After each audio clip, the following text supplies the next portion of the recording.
The undercard information for Devin Haney versus Ryan Garcia, which is taking place on pay-per-view, April the 20th from New York, was put out yesterday. As you can see there, the pay-per-view is going to be $79.99 plus tax. If you're buying through the Zone, meaning you have to have a the Zone subscription, it's about $27 a month. Not worth it. You pay $69.99. Now, let's go back to last week. Here was the undercard for Tszyu versus Sebastian Fundora. Boom. Tszyu, Sebastian Fundora.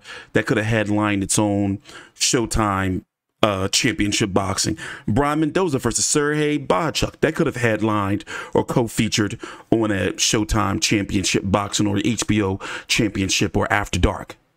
Arizona Lara versus Mixer Rafa, because it's Lara. Could have, you know, even though people probably wouldn't have tuned in much, but that could have headlined his own show. Rolly Romero versus Usyk Cruz. In this landscape, if this was last year, PBC would have headlined that on pay-per-view. And you even had Julio Cesar Martinez throwing him against Angelino Cordova. But then when you see the undercard here, now look at the deception here from Golden Boy on their page. So look, this is what they did. They put a press release out yesterday with the names of the fighters that are going to be on the undercard. So, but on their Twitter page, featuring Arnold Barboza, features Back the Bully, Oleksadr, Scrappy Ramirez, Charles Conwell. But what don't you see? Their opponents. Well, let me tell you who their opponents are from this press release here. Golden Boy. You're going to have Arnold Barboza taking on Sean the Public Nuisance McComb. You're going to have Beck the Bully taking on Pierre Dubombe. John Scrappy Ramirez versus David Jimenez. Charles Conwell versus Nathan Gallimore. I'm rating this undercard a C-. Let's go look at these fighters. Take your time out. Like the video, subscribe, and TstreeT Controversy with Fight View 360. Let's go look at these fighters. So, of course, Devin Haney, main event, 31-0, 15 KOs, 25 years old. Former undisputed champion, 135 pounds. WBC 140-pound champion after beating Rigas Prograis, dominating, outboxing him, 12 rounds. Ryan Garcia, we don't know what is up with him.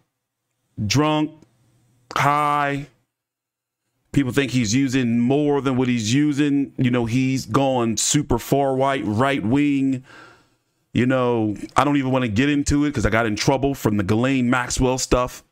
So I'm not saying the things that he's saying that I don't believe in, but it's just that he's had some really erratic, questionable behavior. And that's it. Just some erratic, questionable behavior. So I've said on social media that each day we get closer to this fight, we're about, 16 days away. The fight seems to be losing buzz. It's starting to look like, as Devin Haney said, it's going to be a mismatch here. Let's go listen to this clip. Here's what Devin Haney told Fight Hub a couple of days ago. Oh, hold on. Let me fix the sound real quick. There we go. It's a mismatch. Ryan Garcia is a C-plus fighter. Listen, Ryan might get killed trying to kill me. You know what I'm saying? Sometimes when you want something so bad, it backfires. Look how huge Devin Haney is, though, by the way. Like, he can definitely compete at 160. But, yeah, I would rather him said, you know, yeah, I'm going to beat him up and make it look like a mismatch. Just to straight say, you know, it's a mismatch, especially for an $80 pay-per-view with an undercard is just not shit. You know, but anyway, Ryan Garcia, 24-1 with 20 KOs, losing via body shot.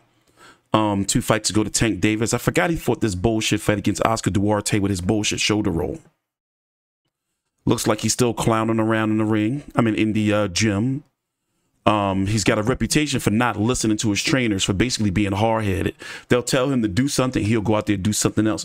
Perfect example, Derrick James in his last fight said, yo, stop doing the shoulder roll. Don't do the shoulder roll. He's in the post-fight press conference telling us, yeah, I just wanted to do it anyway. Like some old bullshit like that. It's hard to bet on or rely on a guy like this because, you know, mental health issues, whatever. You know, it's just that you don't know what Ryan Garcia is going to show up. And frankly, you know, he didn't look good in his last 2 fights. He lost against Tank Davis for whatever reasons. He signed the contract. And then Oscar Duarte, he was bullshitting around and was getting tagged up. So looking at the undercard, by the way, they didn't put it on here. Let me see who this fighting. Arnold Barboza, I am not a fan of his manager. Here's his manager right here. Like, he's got some questionable moves when it comes to his fighters. You know, this is their manager. Like, I'm not a fan of his management style. Let's say it that way. Because it's like, it's his fighters from Jose Ramirez to Arnold Barboza. It seemed like they've been going backwards. For example, we're talking about Arnold Barboza. Arnold Barboza is fighting this man right here. I've never heard of him before. I've probably seen him fight before. As I'm looking at his resume, nope. I probably watched a fight before, maybe in passing on an undercard somewhere, but it's who he's fighting. This is who he's fighting.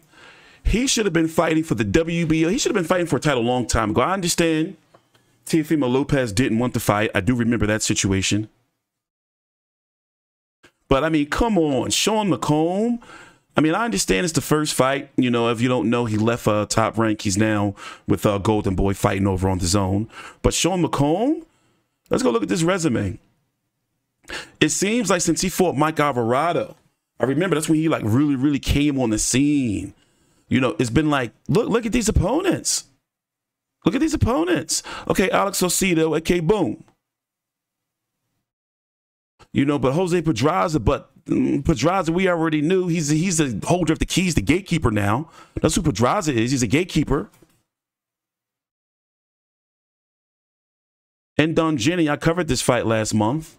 I mean, a few months ago. He just fought recently, too, this weekend.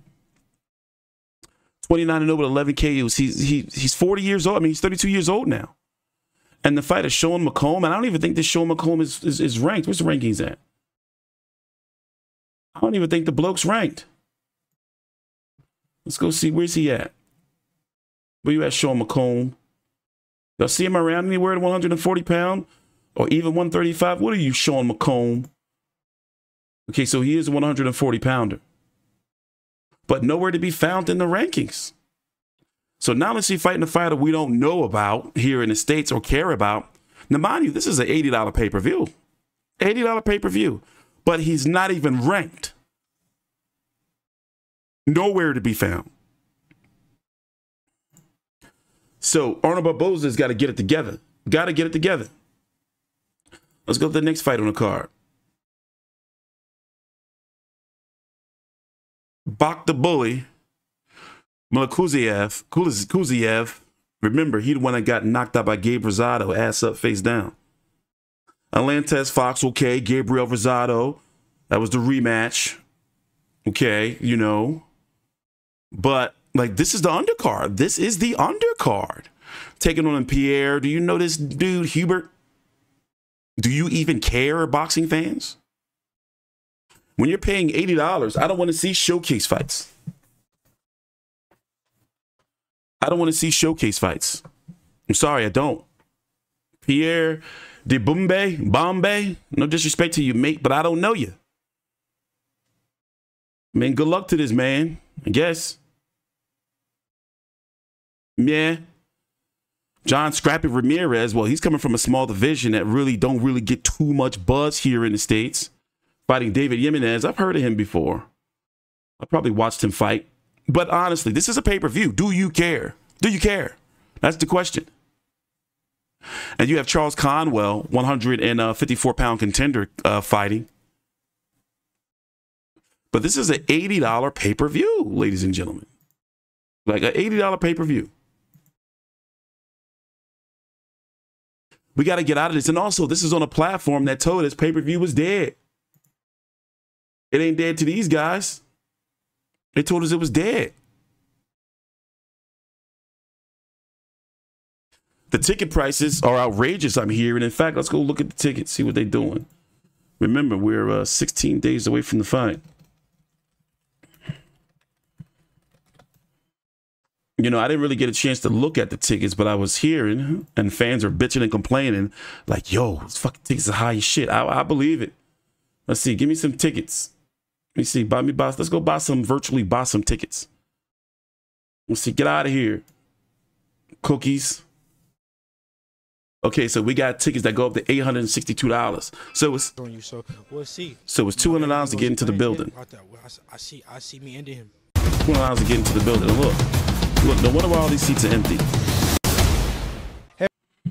My bad guys, Mama TstreeT had called, so I was away for like 15 minutes. But anyway, yeah, where was we at? Oh yeah, look at all these tickets available 16 days before the fight. So to get in the building, this seat right here, $243. $243 to get into the building, mates. Let's see what's these tickets looking like down here. To get into how much is this one? Oh my goodness. $1,700. Let me see. Let's go one ticket.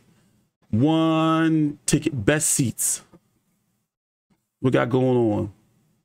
They done lost it, man. They done lost it. And a lot of people forget, man, that the zone started as free. 58. What? They lost it. The zone is supposed to be free boxing. You know what I mean? Pay-per-view is dead. Remember that? When they were like breaking the VCRs, and I'm gonna pull that clip up. Let me see if I can find it real quick. That's the joint I was looking for. And that was their slogan. Like pay-per-view is dead, but it ain't dead. $80? 80 smacks. By the way, I got Devin Haney, obviously, decision. I don't think he's going to stop Ryan Garcia, but with the way Ryan Garcia's behavior has been, I wouldn't put it past it. And as far as the pay-per-view buys for this, I'm thinking this joint going to do. I'm thinking that we're going to see that Ryan Garcia is not really who we thought he was as far as moving pay-per-view buys. I'm thinking that this pay-per-view is going to do, listen, 300,000. Let's be honest here. 300,000. I don't see it doing no million. That ain't happening. Like, do you really feel that it's going to do, you know? By the way, you know who I'm getting sick of? The Gervonta sexuals. Tank Davis is one of my favorite fighters of this generation, but man, he's got some fans who love sucking him off. The constant comparison between him and Devin Haney in their fights. And by the way, there's no disrespect to Tank. Yes, Tank's the money man in the 135, 130, 140 pound divisions. Yes. But Devin Haney's resume is, you know, look. I mean, let's go look at it. I mean, just look. Just look. You know, you can say Tank leftovers or not, but this is aged really well. Zaire Abdulayev, remember, he fought Ndongeni, who just fought this past weekend against Muratalla and Arnold Barboza in his last two fights. Barboza fought him too. But look, these, you know, let's just count him. Let's just count him. Ndongeni, and he fought him, it was like, what, 21? Some shit like that? 20? Ndongeni, Abdulayev, Gamboa, even though Gamboa was washed, still, I'm just naming the names. You know, Linares, Jojo Diaz, Kambosos twice in Australia, Lomachenko. By the way, I think he lost the Lomachenko fight. My personal opinion, programmed in Ryan Garcia. You got to give props where props is due. You just got to give them. Ryan Garcia, I like him because he forces his promoters and management to make fights. You got to give him that. By the way, fucking Rolly, I want to show you this clip. This was funny. This was funny. This is Oscar trolling Rolly after he got knocked out by Usyk Cruz, but that was predictable, wasn't it? I like how he say, God damn it. You can tell he was really offended by Rolly, the talking shit. Dumbass, getting knocked out. Hold Focus on. Rollies, you dumbass, getting knocked out. Focus on your opponents instead of focusing on me. God damn it. All other fighters, learn from Rollies. Don't talk shit about promoters. There's only 3 of us in the world. That God damn it. You can tell he was like, you son of a bitch. Rollies, you dumbass, getting knocked out. Focus on your opponents instead of focusing on me. God damn it. All other fighters, learn from Rollies. Calling Rollies. Why he's sitting like that? That's a beautiful view, though. But yeah, Oscar been living life. But yeah, I think that Rolly would have made more money fighting Ryan Garcia. I believe he was, right? But then he went and bet on himself against Usyk Cruz. He dared to be great. Got beat up. I mean, he took the tougher fight, in my opinion. You know, but hey, business is business. By the way, take your time out, like the video, subscribe. This event, man, you know, those ticket prices, they're pretty concerning. Those ticket prices are not concerning to you? And look how many of them are still left. Let's see how much, what's the shittiest ticket in the building? What's the shitty ass ticket? Is it a resale? Give me a shitty ticket. This is like a shitty ticket right here. $361 for that ticket. Where's that ticket? Bro. No way. I guess you get a straight view down and it's dead. No way. No way. And you know what? I can't stand like when promoters or matchmakers or media PR, oh, well, you know, you're shitting on the event. No, I'm not. I'm still going to buy the shit, motherfucker. It's just that why can't we be critical? Why can't I say like, yo, I like the main event, but this is some bullshit ass undercard. It's some bullshit. It's some bullshit. And I get all the money's going, it's top heavy. It's going to Ryan Garcia and Devin Haney. I get it. But it's bullshit. It's a bullshit undercard. What's wrong with that? None of the fights don't mean anything. Well, a couple of fights, to an extent, no. Barboza versus Sean McComb? What? What? Take your time out. Like the video, subscribe. I'm TstreeT Controversy with 5U360.